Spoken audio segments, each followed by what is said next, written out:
Hi everyone, welcome to So Lovely with Grace. If you're new here, I'm Grace. If you're returning, welcome back. Making something beautiful, one stitch at a time. Yes, that's what I've been doing since January 1st. Today, I'm going to show you something beautiful. I hope you think it's beautiful. I do. It's this beautiful fur coat. The Simplicity coat that I'll be talking about to you today. I'm also going to be talking about three subscriber creations. They sent in photos of what they made, and I'm blown away with the talent of my subscribers. In this sewing community, there is so much talent, and I want to share it with you on my channel. I'm also going to talk about today's So Lovely tip and another giveaway. Today I'm going to spin the wheel for this sewing project planner.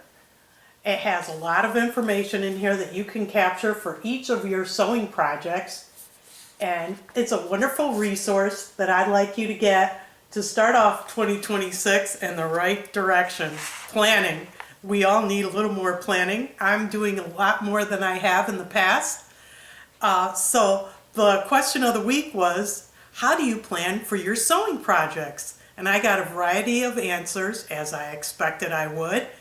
Some people do absolutely no planning, and some people are very detailed in their planning. They use various tools like apps on their phone or a planner like this, or just writing it down, putting it on the calendar. Now for me, the way I do it is, of course, I have a YouTube channel. And what I like to do, and it varies year to year now that things are changing and I'm meeting more people, but I plan in a month. I look at the year. There's certain patterns I definitely want to make in the year. I pull those out and I figure, okay, I'm going to make these in the fall, this in the spring. But in the month, I hone in on what I want to make per month. In January, what I want to make. Like I want to make this coat, and I made the coat last week. And you'll see what else I'm going to make for January. And per month, I also take into account if I'm going to do any collaborations with other sewing YouTubers.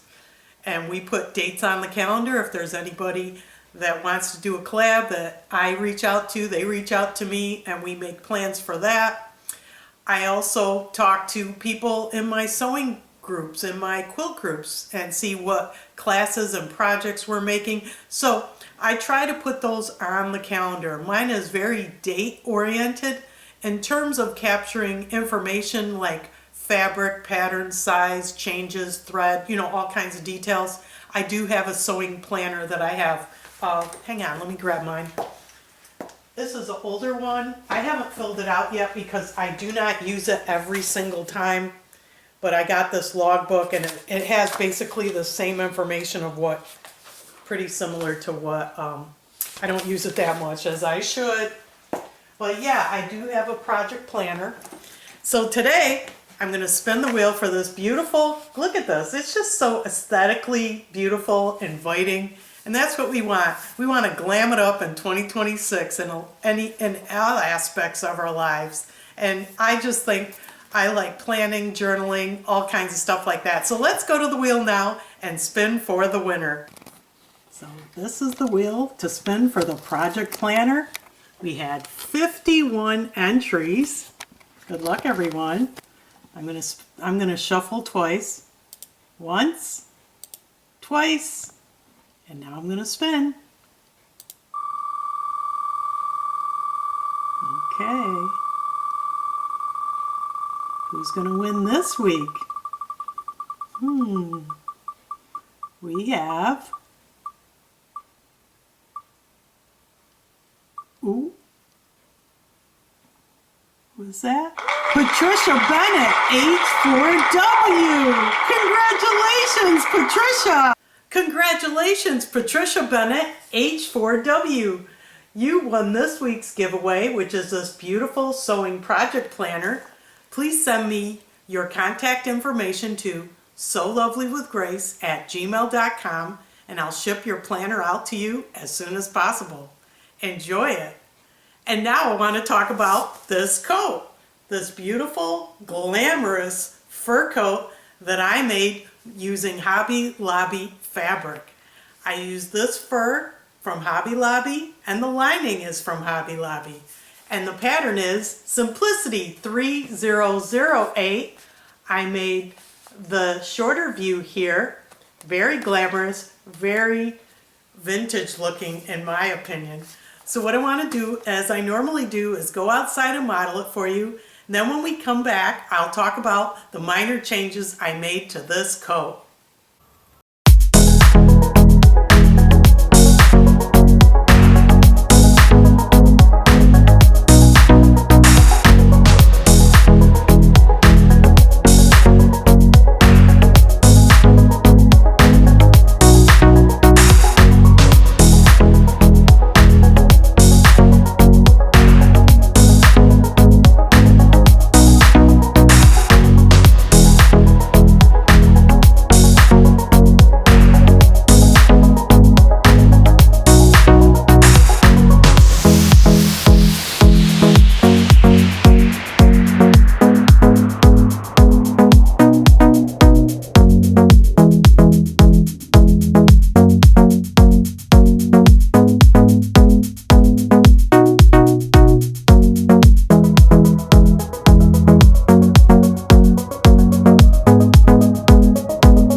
Well, I hope you enjoyed that little mini fashion show. I enjoy that segment of my channel because I work really hard to make something and I like to celebrate it with you and glam it up. And this is a perfect piece for glamour in my opinion. This beautiful fur coat. And outside I did show you the little hook and eye fur closure. That's what they are. They're a hook and eye for fur coat. I got these on Amazon. Okay, they're bendable and really easy to sew with. I hand stitched. Of course, there was a lot of hand stitching in this garment. I hand stitched the hem all the way around at the bottom and the cuffs. I hand stitched those. Okay, so if you don't like to hand stitch, I don't know about this project. I did not do the understitching and top stitching that the instructions call for because it's a fur. And also this fur that I got at Hobby Lobby, it frays, I mean, it's a big mess. I'm going to show you a little segment of what I did to solve that problem right now.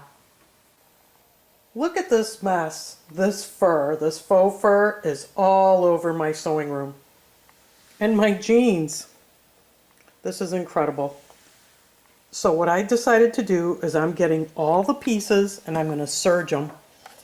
I'm serging the pieces to minimize the mess because I can't sew and work like this. So I'm just serging all the pieces now. What a mess. There's no sense in vacuuming until I'm done serging because fur is flying everywhere in this sewing room. So I'm just going to serge each piece and then clean up. These are all the pieces that I serged, and now I don't have that big mess. And every piece has markings on the other side, so that's good. So I have them all here, and now I'm ready to put this together. So I want to tell you, if you decide to use this fur fabric, you need to serge each piece first and have a vacuum handy. That's what I had to do. Because if you don't serge the pieces before you get into the project, I don't know how you're going to sew it together, because that's the only way I could do it. And also, do your markings on the wrong side of the fabric. That's another tip, which is pretty obvious. So now I'm going to show you some steps I did in the construction of this coat. Not the whole thing, but just some of the highlights of the process. This is the inner lining with the front facing complete. So now I have to attach this to the coat, just to show you here. Beautiful. It's all lined up, it looks great. And I interfaced this with the light interfacing. They say a sew-in, but this is a fusible, but I did serge it. And using the serger for this exercise is critical because this, fur is a big mess, and the lining, I had to serge that too because it frays heavily. So that looks pretty good. Here's the outer coat. Looks pretty good. The shoulders are in, the side seam pockets with the lining. Looks really good. And the back looks wonderful. We have a center back seam that's buried in the fur here. And now I got to put these pieces together, the lining to this coat shell here. Now once I sew these pieces together in 32, the front facing and lining to the coat, it talks about understitching and top stitching, and it says for non-fur fabrics only, so I'm assuming I don't do that for the fur.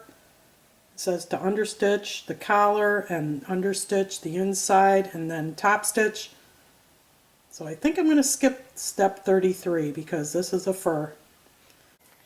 Here I pin the coat right sides together to the lining, and I'm going to sew all the way around to the center edge, the center edge. So I have it all pinned. I'm going to sew that. Then I'll take all the pins out, and then I'll do the other side. I'll pin the other side and go from the center all the way down. And then I'm going to turn it. So that's the highlights of the construction.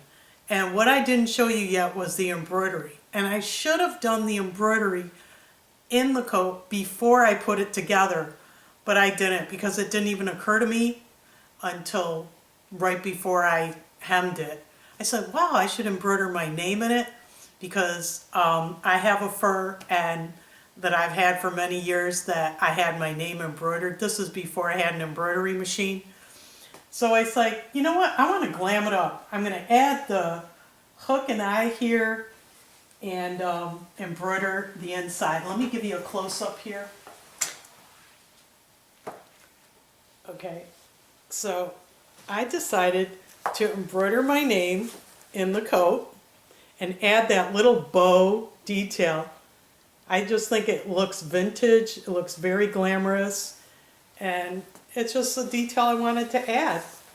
And this is the lining. Isn't it beautiful? I got it at Hobby Lobby. And the hem I did by hand all the way around. And I think it came out wonderful. I'm really proud of this coat. I'm going to put it on now again.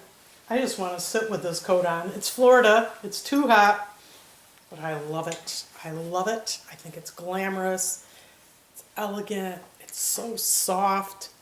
It's just a wonderful, wonderful pattern. It's not a hard pattern. I think the hardest part was the fabric, just making a big mess. And look at that. Look how gorgeous this is. Absolutely stunning. It has a center back seam, and I'm thrilled with it. I think it's one of my favorite coats that I own now. Absolutely. I would like to get another color, make it again. So what I want to do now is show you what I did on the embroidery machine to embroider the coat. Here I'm just doing a test stitch out. I did one here, it looks pretty good.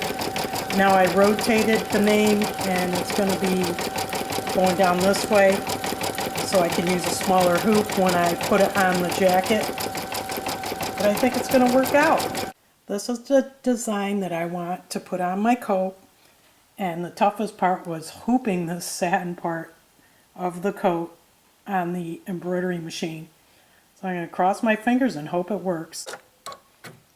Well, the name came out really well. Now for the bow.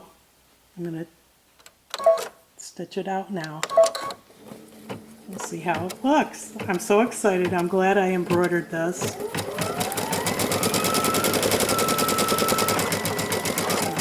Show you the result. So if you look at the green plus sign, that's where the stitching is. It shows you on the screen here. It's stitching out the bow.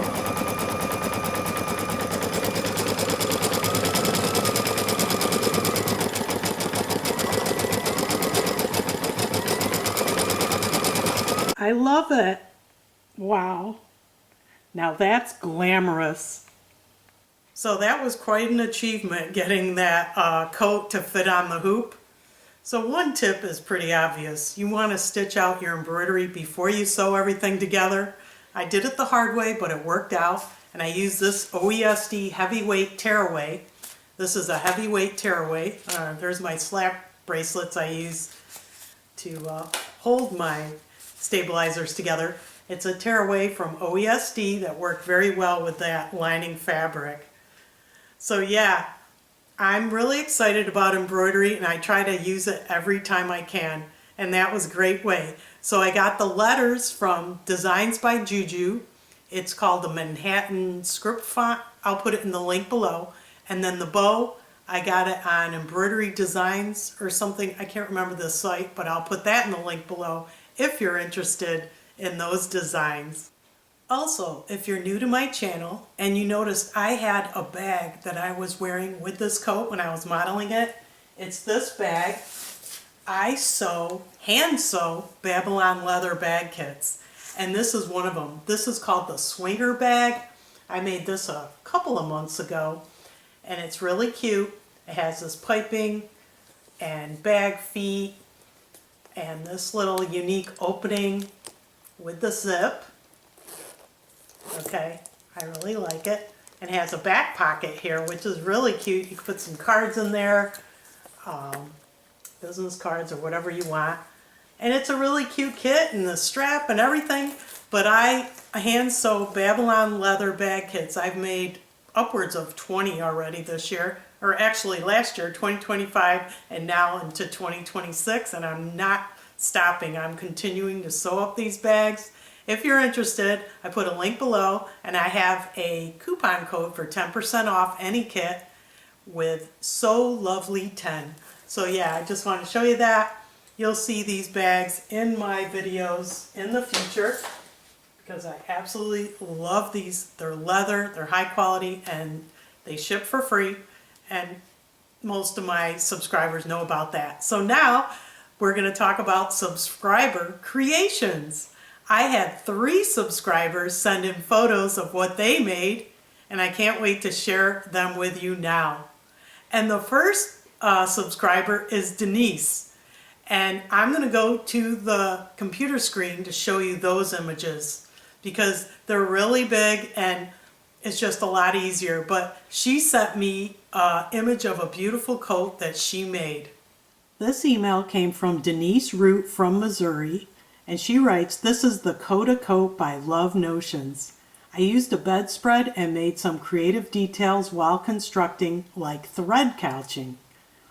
I really enjoyed making this and plan on the blue mohair wool one out of the same color. I drafted the facings also. I have sewn since I was 9 and I turned 64 this month."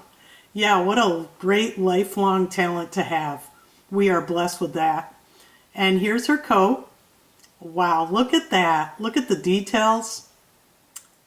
And I love the way she jeweled it up, glam it up, and those gorgeous pockets and cuffs. Here's another photo of it. I just thought I'd show it to you on the screen. And the pocket. And the couching. Now there's the couching.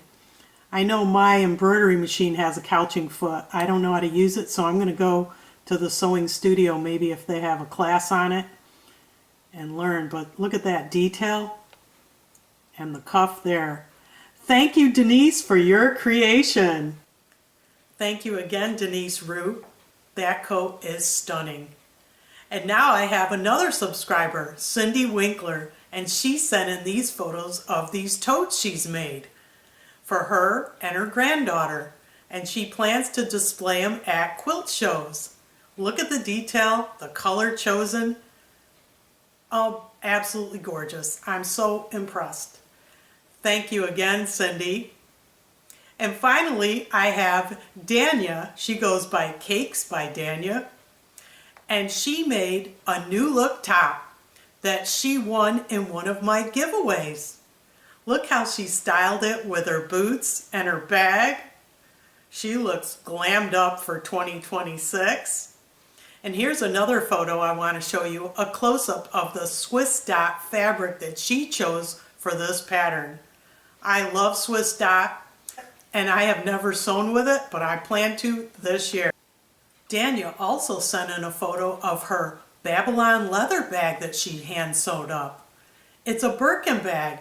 This one does not have the piping. I didn't even know they made it without it. So I definitely want to order this model. Look at this red color leather that she picked out. She did a fantastic job. Danya, I'm so blown away that you sewed a Babylon leather bag. Thank you for sharing your photo with us. It's stunning. And thank you, Danya, Cindy, and Denise, for your creations. So if you made something and you would like me to highlight it on my channel, please send me an email and I would love to do that. I would love to show off your talent. And now for today's So Lovely tip. I kind of hinted at it at the beginning of my video when I was showing you the construction of my fur coat. Yeah, you need to serge fur. If you work with it, definitely serge your pieces before sewing. This is a tip I learned by experience because I made a previous fur coat. It was a McCall's pattern, and I actually sewed it up without serging the pieces. I did serge pieces as I constructed it, but not before. So that's my So Lovely tip today. If you decide to make any of these fur coats, be sure to serge each piece. I also wanted to mention the dress I'm wearing. The pattern is my tried and true McCall's 7999. I've made all these views. This is an absolute must-have knit dress pattern. It comes together so quick, literally for me was less than an hour.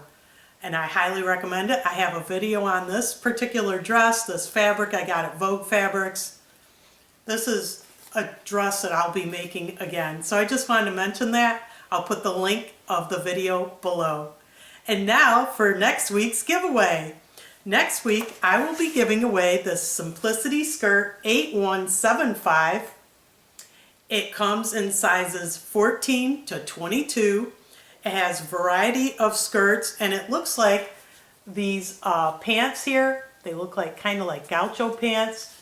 Very, very nice. Spring's coming up, so if you like skirts And these kind of flowy pants, this is your pattern. It calls for brocade, challis, chambray, denim, falle, linen types, piqué, poplin, satin, silky, any kind of woven pretty much. Notions a 7-inch invisible zipper, and that's about it.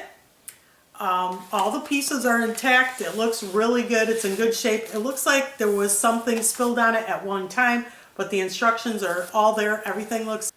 So what are the rules of the giveaway? Well, you need to be a resident of US or Canada because that's where I ship to. You need to be a subscriber to my channel. Please thumbs up this video and answer the question of the week.